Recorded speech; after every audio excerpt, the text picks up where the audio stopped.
Master जी, आज court की कार्यवाही के लिए मानसिक तौर पर आप पूरी तरह से तैयार हैं? हाँ, मैं पूरी तरह से स्वस्थ हूं और तैयार भी।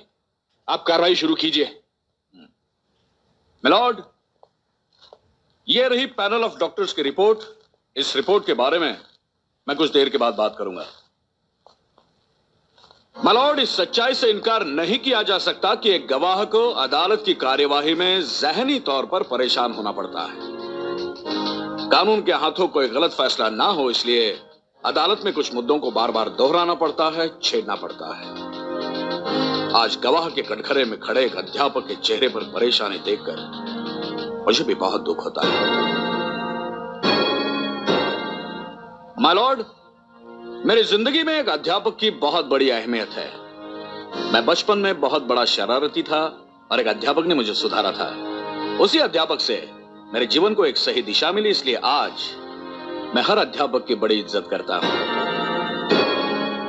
आज कानून का हिमायती होने के नाते मैं अदालत की मर्यादा को बचाने की कोशिश में लगा हूं। जहां एक तरफ इस बात की मुझे खुशी है, वहां दूसरी तरफ अफसोस इस बात का है कि मेरी इस कोशिश में एक अध्यापक को परेशान होना पड़ रहा है। हाँ तो मास्टर जी, 13 अक्टूबर की रात को आपने जो भी देखा मैं फिर एक बार अदालत के सामने रख रहा हूं, आप के बयान को दोहरा रहा हूं। तो 13 अक्टूबर की रात को 11 साढ़े 11 बजे आप वर्ली नाके के 3 बत्ती चौराहे से गुजर रहे थे। आपने एक लड़की की चीख सुनी। आपने देखा कि कुछ लोग एक लड़की को उठाकर पुलिस जीप में डालते हैं। उन लोगों में से आप नागेश राणा को पहचानते हैं। आप उन्हें रोकने के लिए आवाज भी देते हैं, लेकिन आपकी आवाज उन लोगों तक नहीं पहुंचती। लेकिन ऐसे कैसे हो सकता है कि उस लड़की की चीख आप तक पहुंच पाती है और आपकी आवाज उन लोगों तक नहीं पहुंचती? नहीं, इसकी भी एक वजह थी। आप इन्हें बताया था और बिल्कुल दुरुस्त था। आपको याद है? मैं बताता हूं। जहां यह घटना हुई वहां पास में एक रेलवे ट्रैक था जहां से एक ट्रेन गुजर रही थी, जिसकी वजह से आपकी आवाज दब गई। हाँ, ऐसा ही है। हाँ, तो ये आपने 3 बत्ती की बाईं तरफ से, यानी कि चित्रा सिनेमा के पीछे की रोड जो वर्ली नाके की तरफ जाती है, वहां यह घटना देखी। मतलब आप वर्ली नाके से काफी दूर खड़े थे, टैक्सी स्टैंड के दाईं तरफ। यानी कि आप जहां खड़े थे उसके पीछे उस चौक का मशहूर हनुमान मंदिर था। मैं ठीक कह रहा हूं ना? आप हनुमान मंदिर के सामने ही खड़े थे ना? आप मंदिर के पास खड़े थे ना? नहीं, मैं मंदिर के पास नहीं खड़ा था, मैं चर्च के पास खड़ा था। हाँ, ठीक कह रहे हैं आप चर्च के पास खड़े थे। अच्छा, नागेश और उसके साथियों ने लड़की को उठाकर जिस गाड़ी में रखा वो पुलिस जीप थी। हाँ, मैं कितनी बार कह चुका हूं कि वो पुलिस जीप ही थी, पुलिस जीप ही थी, पुलिस जीप ही थी। हाँ, तो अब आपका बयान पुख्ता तरीके से यह है कि रात के 11:30 बजे आप वर्ली नाके से कुछ दूर हनुमान मंदिर के पास से आई एम सॉरी चर्च के पास से गुजर रहे थे। आपने एक लड़की की चीख सुनी। आपने देखा वर्ली विलेज की तरफ जाने वाली रोड के पास रेलवे की पुरानी बिल्डिंग से कुछ लोग एक लड़की को जबरन उठाकर ले जा रहे थे। आपने गुस्से से चिल्लाकर उन्हें रोकने की कोशिश की, लेकिन उस वक्त नजदीक से एक ट्रेन गुजर रही थी। आपकी आवाज दब गई। लोगों ने लड़की को एम्बुलेंस में उठाकर डाला और वो चले गए। मेरी बात पूरी तरह से दुरुस्त है। ऐसा ही हुआ था उस घटना में। लड़की चिल्लाई, आपने देखा, आप चिल्लाए, ट्रेन गुजरी, आपकी आवाज दब गई। लोगों ने लड़की को उठाकर एम्बुलेंस में डाला, चले गए। कुछ सुधार चाहते हैं आप इसमें? चाहते हैं सुधार कुछ? नहीं, सब कुछ ऐसे ही हुआ था। सोच कर बताइए, लड़की जिस गाड़ी में डाली गई वो एम्बुलेंस ही थी? हाँ, मगर अभी आपने बताया वो पुलिस जीप थी। बेहतर यही होगा कि आप अपने लफ्जों में पूरी घटना अदालत के सामने रख दें। मैं रात को वर्ली नाके से गुजरा। पूरी बात बताइए, पूरी बात। क्या वक्त था, क्या टाइम था उस वक्त घड़ी में? थोड़ा पीछे जाइए। कहां से आ रहे थे आप? कहां से आ रहे थे? बोलिए, कहां से आ रहे थे आप? मैं आखिरी लोकल से चेंबूर पे उतरा और बस लेने के लिए नाके से गुजरा। मास्टर जी, आप वर्ली नाके से गुजर रहे थे। आखिरी ट्रेन से आप चेंबूर नहीं, महालक्ष्मी उतरे होंगे। हाँ, महालक्ष्मी। हाँ, आखिरी ट्रेन, इसका मतलब है कि आप 12 साढ़े 12 बजे महालक्ष्मी स्टेशन उतरे, 1 बजे वर्ली नाका पहुंचे। इसका मतलब यह है कि यह घटना जो घटी वो 1 बजे के आसपास हुई। हाँ, लेकिन आप तो बार बार ये दोहराते आ रहे हैं अपने बयान में कि ये घटना 11 से 11:30 के बीच हुई, और अगर 11 से 11:30 बजे तक आप वर्ली नाके पे थे तो महालक्ष्मी जिस ट्रेन से उतरे थे वो आखिरी ट्रेन नहीं थी। मुझे अच्छी तरह याद है, मैं चेंबूर आखिरी लोकल ट्रेन से 12:27 पर उतरा था। नहीं, महालक्ष्मी उतरा था।